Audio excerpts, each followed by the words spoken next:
В бескрайних просторах африканской саванны под палящим солнцем два гепарденка остались одни без защиты матери. Маленький Киан, золотистый с любопытными глазами, и его сестра Зара с чуть более темной шерстью и более застенчивым характером отбились от стаи во время неудачной охоты. Их мать Мира оставила их под бдительным оком другого гепарда, пока сама охотилась, но хаос погони сбил их с пути. Не успели они опомниться, как стая скрылась вдали, и они остались совсем одни. Киан, более смелый из них двоих, старался сохранять спокойствие, но, несмотря на все его попытки быть защитником, он чувствовал, как страх берет верх. Зара не могла скрыть ужас в своих глазах. Их инстинкты были настороже. Опасность подстерегала за каждым уголком саванны. Они знали, что, будучи гепардятами, у них мало шансов выжить без поддержки стаи. Звери были повсюду — гиены, хищники и даже охотники-люди, которые приближались к ним. Их шансы спастись в одиночку таяли с каждой минутой. Когда голод и усталость начали одолевать, Зара не выдержала и отвернулась от Киана, пытаясь спрятаться в тени сухих деревьев. Сердце ее колотилось, а слезы, которые она сдерживала, ручьем хлынули по молодому лицу. Киан последовал за ней, стараясь сохранять спокойствие, но его глаза были полны боли. «Мы не можем сдаться», — прошептал он, но голос его дрогнул, словно он не мог поверить словам. Небо начинало темнеть, и по саванне разносился холодный ветер. Киан отчаянно смотрел на горизонт. Солнце медленно садилось, приближалась ночь, а вместе с ней и все опасности, которые она могла принести. Двое детенышей, ослабевшие и испуганные, начали понимать, что в одиночку им не выжить. Именно в этот момент, когда надежда казалась почти потерянной, Киан, весь в слезах, посмотрел на сестру и почти инстинктивно зарычал, зовя на помощь. Этот звук был полон боли и беспомощности, такого, какого они никогда раньше не испытывали. Их учили охотиться, защищать себя, но никогда не просить о помощи. Отчаянная мольба Киана разнеслась по саванне, словно сама природа слышала их. Он не знал, кто услышит, но других вариантов не было. «Кто-нибудь, пожалуйста, помогите нам». То, что произошло дальше, никто не мог предвидеть.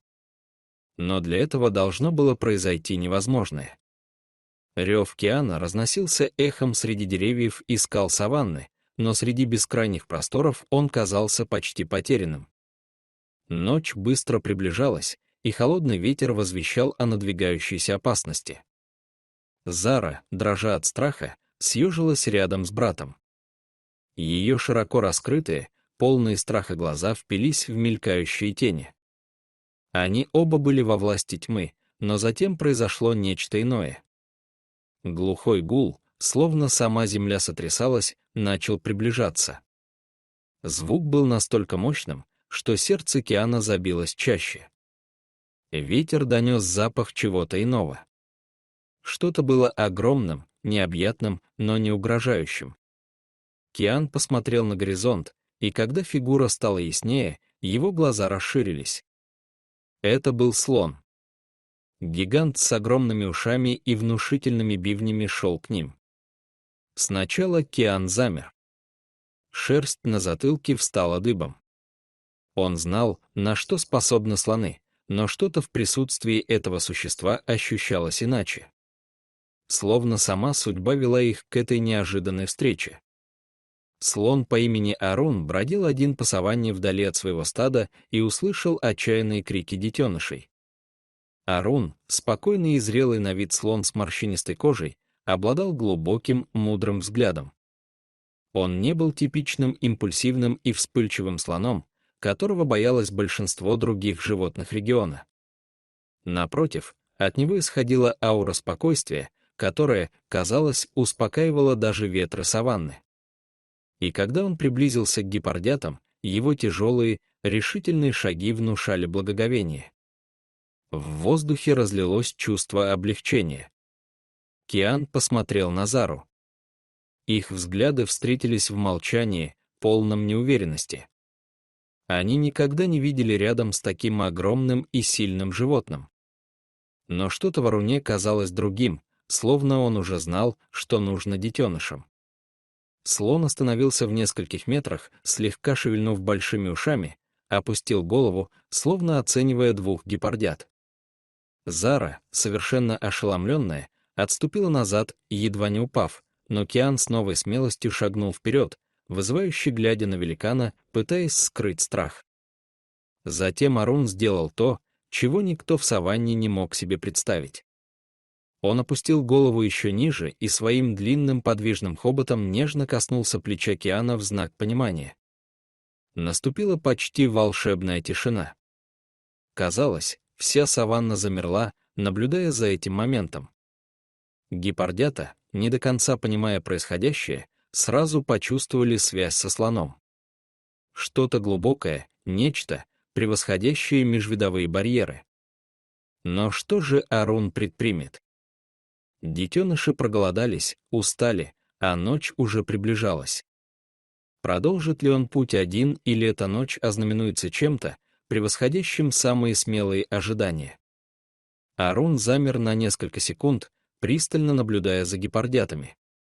Его большие, спокойные, безмятежные глаза были полны мудрости, а его внушительная внешность, казалось, излучала тихую силу, успокаивающую встревоженное сердце Киана и Зары.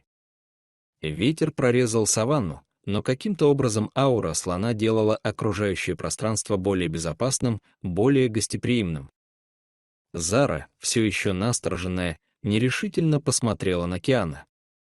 Но Киан, чувствуя необъяснимую связь с великаном, шагнул вперед и посмотрел на слона с проблеском надежды в глазах. «Он может нам помочь», — подумал Киан. Хотя сомнения все еще не утихали. Но прежде, чем он успел еще немного поколебаться, Арун медленно шагнул к нему и с изяществом огромного существа погладил гепардят хоботом, словно пытаясь их успокоить.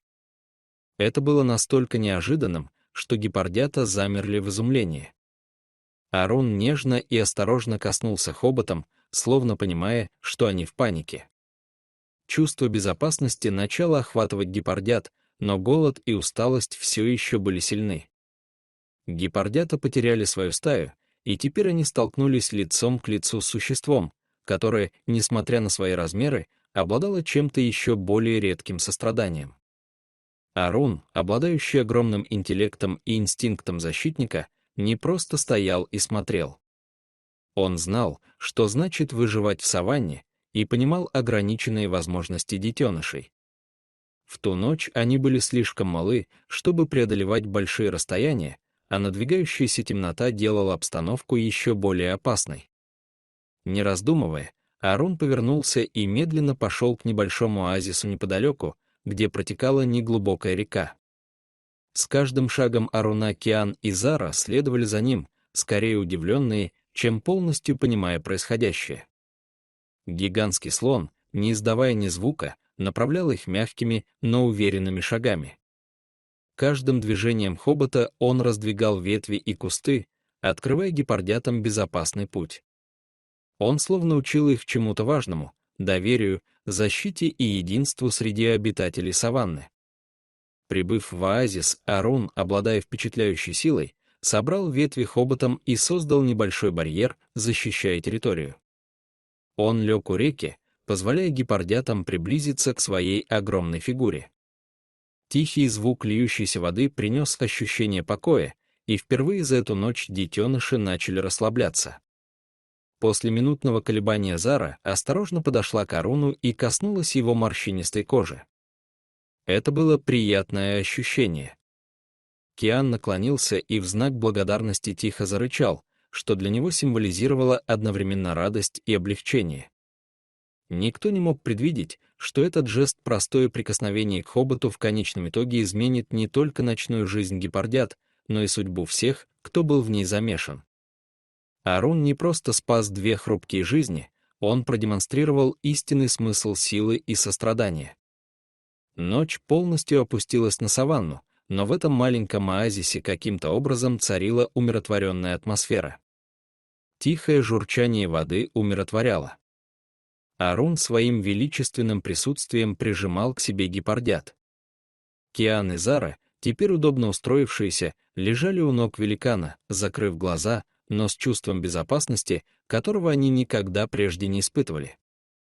Инстинкт самосохранения все еще присутствовал, но начало проявляться нечто более глубокое, более человеческая благодарность. Арун со своей стороны не отходил. Он стоял там, словно безмолвный страж, наблюдая за окружающими движениями своими большими внимательными глазами. Его спокойствие было не просто физической защитой, но и эмоциональным ощущением, охватившим гепардят. Посреди дикой саванны, где законы природы зачастую были беспощадны, этот огромный и безмятежный слон предлагал нечто большее, чем безопасность своего огромного присутствия. Он являл собой пример сочувствия, который мало кто мог себе представить. С наступлением рассвета гепардята немного оправились, но все еще были далеки от полной безопасности. Дорогие зрители, что вы думаете об этой истории? Расскажите, пожалуйста, в комментариях. А если вам понравилось это видео, то ставьте лайк и подписывайтесь на наш канал. До свидания.